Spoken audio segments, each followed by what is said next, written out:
Welcome, everybody, to week 8 of the Crrazy Sasquatch picks of the 2021 NFL season. Can't believe the season is almost half over. Week 8 already, everybody. It's went fast. So, they added another game to the season this year. Right now, we're right at half, and then, playoffs and everything. But there's teams that know they're out of it now. There's teams that are on the bubble. So, it'll be fun. Bye weeks just started last week. Got a few teams on bye weeks this week. So if you have the Raiders or the Ravens, they are on bye week. Get your fantasy league starters out of there. So otherwise, recap on week 7. All in all, I beat Brett by 2. So instead of being tied, I am now 72-35 for the season. Brett's at 70-37 for the season. So only 2 games separating us. With half the season to go, it's anybody's ball game yet. So with that being said, let's start with week 8. COVID's kind of hitting some few teams, so the Thursday night game is the reason I mentioned that. It sounds like Devontae Adams will be out. Lazard I call him the Lizard. Lazard for Green Bay, sounds like he's going to be out. So Green Bay's going against an unbeaten Arizona team. Arizona's clicking on all cylinders. Packers haven't shown me a whole lot. They're winning, but not by a lot. There's little things that happen. They're just not blowing teams like Arizona is. Arizona's got the defense, got the offense. Green Bay just don't have the defense to stay with them. With their number 1 wide receiver out with COVID, I don't think they have the offense to stay with them either. So I have Arizona winning this one on Thursday Night Football. I think you said Adams and Lazard are both out, right? So the Packers' top 2 wide receivers are out.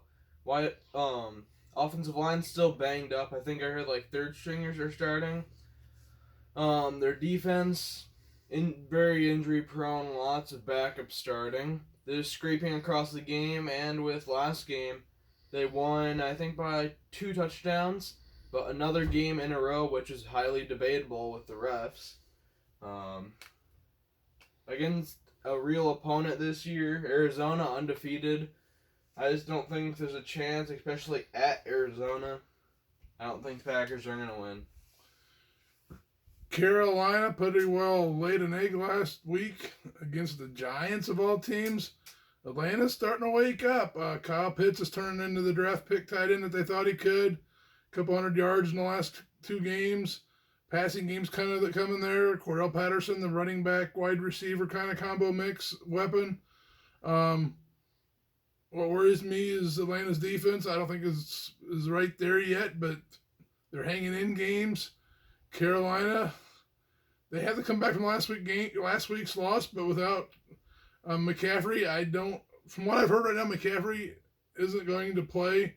So I think without McCaffrey, I give this one to Atlanta. I just think Atlanta's starting to come together a little bit with their rookies, with their new members, and with what they have. You got into Atlanta building up throughout the season. I'm talking about Carolina crashing down in the season. 3 straight wins to start the season, now 4 straight losses against Atlanta, which is a team that's going up, starting to click more at Atlanta. I think Carolina's going to get their 5th loss in a row. Miami at Buffalo. Buffalo coming off a bye week. Miami may have a new quarterback by the end of the week. I don't know if they pull the deal for Watson from Houston or not, but Tua's looking pretty good. But Buffalo, to me, is not just a playoff contender, but they're a Super Bowl contender. I don't think this is going to be much of a game. Buffalo's all rested coming off a bye week. I think they're going to be ready for this. Tua, I think now 3 weeks off of injury. This is going to be the 3rd game off of injury. Last week he came off a very good game. 4 touchdowns, 2 interceptions. Against Buffalo, I'm not sure if this is still the first best defense and best offense. That may have changed the past few weeks. But I don't think Tua would put up as much numbers. I still think he would throw a couple interceptions against Buffalo, but it's going to be closer than people think. San Francisco 49ers kind of didn't play the greatest last week against the Chicago Bears. They didn't play the greatest last week. From what I'm hearing, Nagy will not be coaching them this week with COVID. He'll be out. I haven't heard any of the Bears players. It's another week or 2 yet before Montgomery comes back, but Herbert's doing a great job as a rookie running back. They just got to give Fields time to pass. His passer rating in play action is so much better than so many they call a play where he's a pocket passer. They need to call more plays with him, play action type of plays. San Fran does have a good defense. They're going to come after him just like all these other teams. They're going to come after that offensive line, come right after Justin Fields. I don't know if San Fran, they're just not showing a whole lot right now, but Khalil Mack may be out. I've heard that Khalil Mack's having an ankle issue. If he's out and they're with all the running backs that San Fran has, they could run, little dink and dunk passes. And then unless they get Justin Fields in the right scheme where, he's comfortable and don't get sacked 8 times a game because the coaches are not calling the right plays, I just can't see Chicago winning this one quite yet. It's going to be close. Both teams coming off losses. Chicago, way worse one. Nagy is not going to be influencing the play calling anymore. Blazer, I think, is going to take full control over that. Bears, I've heard, may get a few more, may get 1 or 2 offensive linemen back from week 1 and their draft picks. I think I saw Fields is the second sacked most quarterback in the league, which getting some offensive linemen back and making Laser the full-time play caller instead of Nagy, he's not going to be influencing the plays. That's going to help a lot. Now, defensive-wise, I heard Khalil Mack's out with a foot injury. Robert Quinn with COVID, he may be out. Keem Hicks, I haven't heard, he may or may not be playing, so he may be out. So that's their top 3 defensive players, if not the best 3 rushers on their team, all out against a struggling 49ers team, which lost against the Colts, allowing big plays to happen. I think Chicago's offense will look way better than last week, but their defense, I think they would still keep them in play. Gibson has been looking good. I think it's right outside linebacker, Khalil Mack's backup, but it's going to be a close one. I'm going to stick with the Bears. The Bears. I just think 49ers just not having the season this year. Bears with Laser calling the plays. I think their offense is going to be explosive this game. So the next game, Pittsburgh at Cleveland. I'd have chose Cleveland in this one, but with Mayfield banged up, possible broken bone in his left shoulder, I haven't heard about the running backs, Chubb or Hunt, coming back yet. Cleveland's defense is there with Pittsburgh's defense. I don't know if Cleveland's offense, with a banged up quarterback, banged up running backs, have the firepower to stay with Pittsburgh. I mean, they could get to Roethlisberger. He's not mobile anymore, but he still has some decent wide receivers. He's got a good running back. Najee Harris, rookie, just kind of finding his way, starting to run a little bit better. I just think Cleveland's going to be on backup quarterback, backup running backs again. I can't see him pulling this one off. I'm giving this one to Pittsburgh by like 3 points, but it's going to be a hard-fought, low-scoring game. Pittsburgh, I think, coming off a bye week. Cleveland, without Baker Mayfield, without maybe their 2 starting running backs, but that's not a problem. Their 3rd-string running back looked good. At Cleveland, Ben Roethlisberger is showing regression this year, at least in the very early parts. Maybe the first 4 weeks he's been showing that, but throughout past 4 weeks he's been looking better. Claypool, and Juju Smith-Schuster, I think he's still out for the season. Mm-hmm. Claypool stepping up, getting more balls thrown towards him. I think Pittsburgh will win, but it's going to be closer than people expect. Philly and Detroit. Detroit, I think, still coming together. Just not there yet. I mean, you got a lot of new guys, new quarterback, new running backs. Besides Swift, he was there last year, but Detroit's just not coming together yet. Philly, people have talked about benching Hurts. Hurts, I think, is still good. He's mobile. They got some decent wide receivers there, some good running backs. I think the number one running back, his name right now. Sorry, Miles Sanders. Miles Sanders is week to week, not day to day. He is week to week. So Miles Sanders may not play, but I think they got enough running backs to back him up to pull this game off. I am giving it to the Eagles. It seems with Detroit, they always stick with the team they're going against. I think that at a time they were beating the Rams, doing a couple trick plays, receiving the ball off a few onside kicks. By the end, still losing in the fourth quarter. Detroit sticks in every game they're in, even with a team that is, I think the Rams at the time were 6-1 or 5-1. I forgot if they had a bye week or not. Detroit still stuck with them. They're sticking with the best teams in the league. They're sticking in every game, but they always fall short of the score in the fourth quarter, and I think it's going to be the same with this. Even with some struggles in Philadelphia, I think it's going to be a very close game, and I think Detroit's going to continue their losing streak. Tennessee and Indy. This is going to be a good one, guys. You got Jonathan Taylor versus the Beast, whatever you call Derrick Henry. Wentz is playing very good.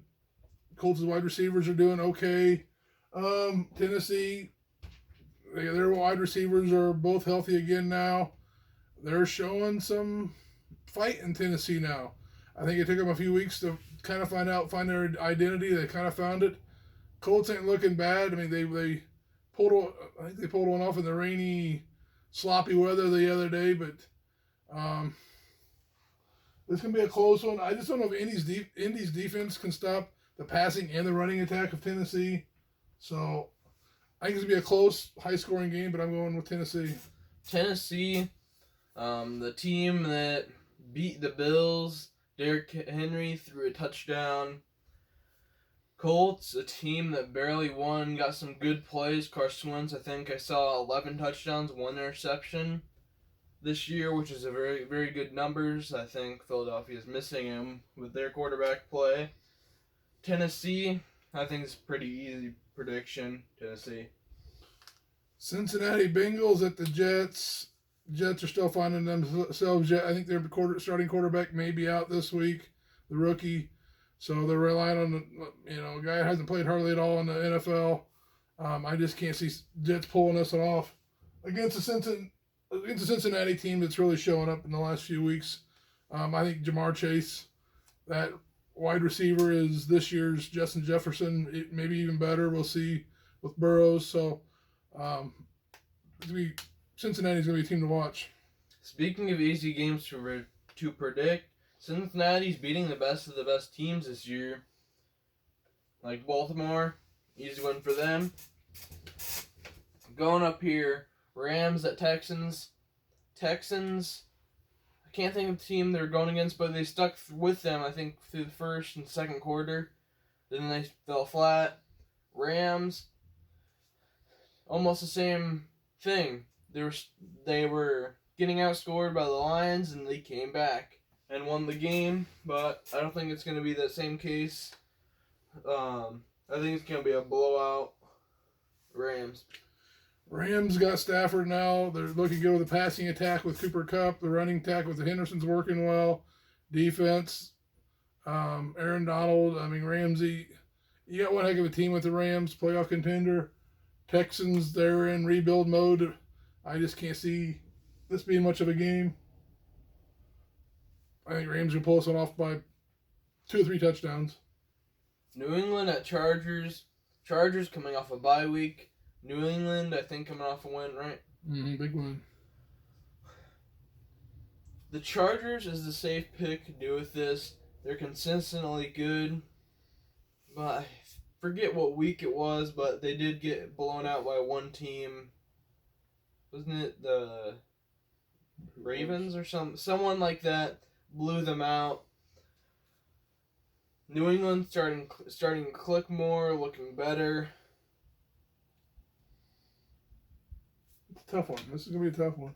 I'm going to choose the Chargers, but I do think it can be either way. So New England rookie quarterback is starting to show up, starting to do good. Double tight ends, pretty top 10 tight ends there. Running game is coming together. New England's always had a decent defense. They got another good defense. Chargers. Good defense there. Good second year quarterback. Passing attacks there. Eckler's running back. This is going to be a close, hard-fought game. It's going to come down to who makes the least amount of mistakes. And I don't know if New England's defense can make Herbert make mistakes. It's going to be close. I got a gut feeling against this one. I'm going to go against the underdog. I got a gut feeling. Just what I saw in New England last week. I'm going to New England. I just got a gut feeling that defense, even at the Chargers, that defense is going to take Eckler out of the game, make Herbert beat him, which he can, but I think New England's going to have the defense to slow this down. Jacksonville, Seattle. Seattle missed a field goal, which was going to make them in the lead, but they missed it in return. New Orleans kicked a field goal and won that game. Jacksonville, I think they still have one win on the year against Dolphins, if I'm correct on that. Seattle, without Russell Wilson, hasn't been looking impressive. Jacksonville, no matter who is playing, doesn't look impressive this year. Seattle, I don't know. It's just Jacksonville has not looked impressive. At least Seattle has a very big plays in some games. So to me, Jacksonville's coming together. Second year running back looking good with Robinson. Lawrence is still kind of finding the speed of the pros. Jacksonville's coming together slowly. Seattle, with Wilson out, that hurts. Chris Carson, I think he may be out another week or two. That hurts, but they got Penny back. Seattle's got all the running backs. So we got 2 or 3 good running backs where they can keep up. I think the quarterback's going to make enough plays for Seattle. And Seattle's defense is gonna cause some turnovers. So I see this as a must-win. If Seattle wants to get in the playoffs and wants to have a decent record by the time Russell Wilson gets back and get them in the playoffs, this at home is a must-win for Seattle. Either way, if Russell Wilson comes back, I don't think they're going to make the playoffs. This is going to be too late in the season. Washington at Denver. Washington's looking for their revenge game. They know they were trying to find a good word for this, but they know they were supposed to get those 2 touchdowns, but the refs marked them half a yard short each time. Denver, I think they're the same as Carolina, won 3 straight, then lost 4 straight. Washington looking better over time. Denver declining. I've gone with Denver constantly, but I still think they will pull this one off against Washington. They just don't have the defense against them. So Washington, they stuck with Green Bay. They probably could have been a lot better, like Brett said, a lot closer game. They called Heinrich, or the quarterback for Washington, down at the 1 yard line when he was diving in the end zone for a touchdown.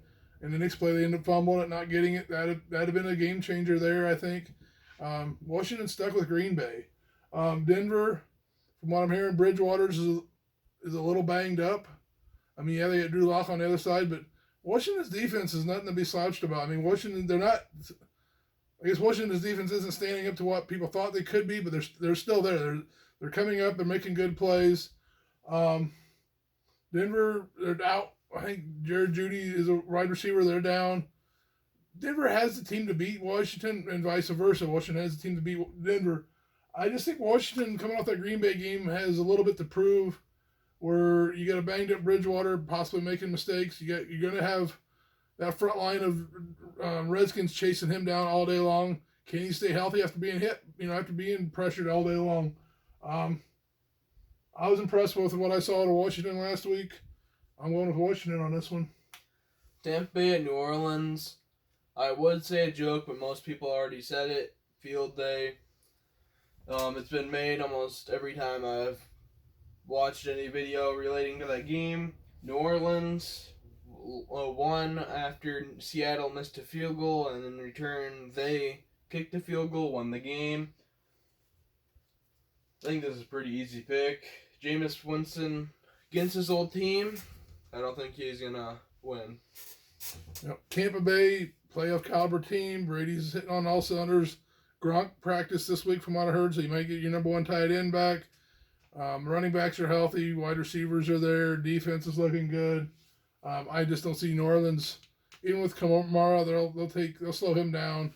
I don't see New Orleans pulling this one off. Dallas at Minnesota. Minnesota's now second in the NFC North. Dallas, I think they're 5-1. Maybe mistaken on that, but I do think they're gonna win against Minnesota. I think they are an overall better team, even though Kirk Cousins has looked way better than I expected, way more better than probably anyone's expected. I think he has over 100 pass ratings still. I'm going to choose Dallas, but most people say it's their year. I don't think that. Dallas at Minnesota, I would choose Dallas also, and I still might, but their quarterback, Dak Prescott, kind of an injured ankle. Is he going to be mobile enough to stay in the game and complete the passes to the... they got excellent wide receivers, good running game, good running attack. Dallas' defense is stepping up better than most people thought. But on the other side of the ball, you got Kirk Cousins. You got two top 10 wide receivers over there with a very good running back in Minnesota. Their defense is so-so. They're hanging in there. This game is going to depend on Dak. Can Dak run and keep out of trouble and not make mistakes, or is he going to be walking wounded back there and have Minnesota blitzing him and where he can't move and make some bad passes? So this one could go either way. I'm kind of leaning towards Dallas, but at home against Minnesota, I think Dak's going to get hit a few times, and if he can't make it through this game, if he's hurt, they're going to come after him pretty hot and heavy blitzing. And yeah, Ezekiel Elliott and Pollard, that running game can make up for it a little bit. This is kind of a hard one. Any team with a banged up quarterback, it's like having an injury. A person having an injury, your opponent's going to go after that injury. Minnesota has the capabilities to go deep and to pass and to run and keep the game right there close. I just got a gut feeling about this one. I think Minnesota's going to pull this one off. Funny feeling. Giants at Kansas City. Kansas City's is a full 180 from last year. They've been constantly losing. Patrick Mahomes is averaging more than one interception per game. He also has, I think, a concussion. He's probably going to be out for this game, so they'll be on a backup quarterback. Their defense is bad. Their offense taking a big back step to last year. Giants winning games against very good teams. I think they won last week against... who? The Giants, Carolina. Against Carolina. Giants also, I think, won against New Orleans, so they are winning against very good teams. Kansas City, I wouldn't put them as that label anymore as a very good team. They've been constantly losing, getting blown out. I think by the Titans a few weeks back. They haven't looking good without Patrick Mahomes, their biggest playmaker. Tyreek Hill dropping a few passes, causing interceptions. I would say this is an upset, but most people won't be surprised if this happens. So Giants, their running backs are getting healthy. Barkley's looking like he's maybe running good again. Kansas City, running their main running back. I think he's still out for a little bit yet. I think their backup's McKinnon. But Hilaire is out. Mahomes, last play of the game last week, I think he got a little bit of a concussion or got hit pretty hard, and he laid there on the field for a little bit. Maybe it woke him up. I don't know. I just think this at home for Kansas City is not just a must win. This is a has to win game, have to win game, not must. I have to win. If they're keeping in respect, I mean, they have to win this game against the Giants. Mahomes worries me a little bit. Is he going to be 100% healthy? If he's not, with the mistakes he's already making, this could be a big upset with the Giants beating them. But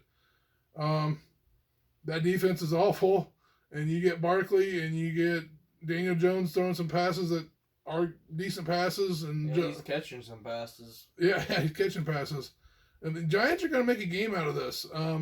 I just think this is a have to win game for Kansas City, and they're going to somehow find a way to pull this off. I don't give it past the Giants to beat them, though. Any team right now playing Kansas City has a chance against them. They're not the team they were last year. Maybe not the Jets or Jaguars. Yeah, well, yeah.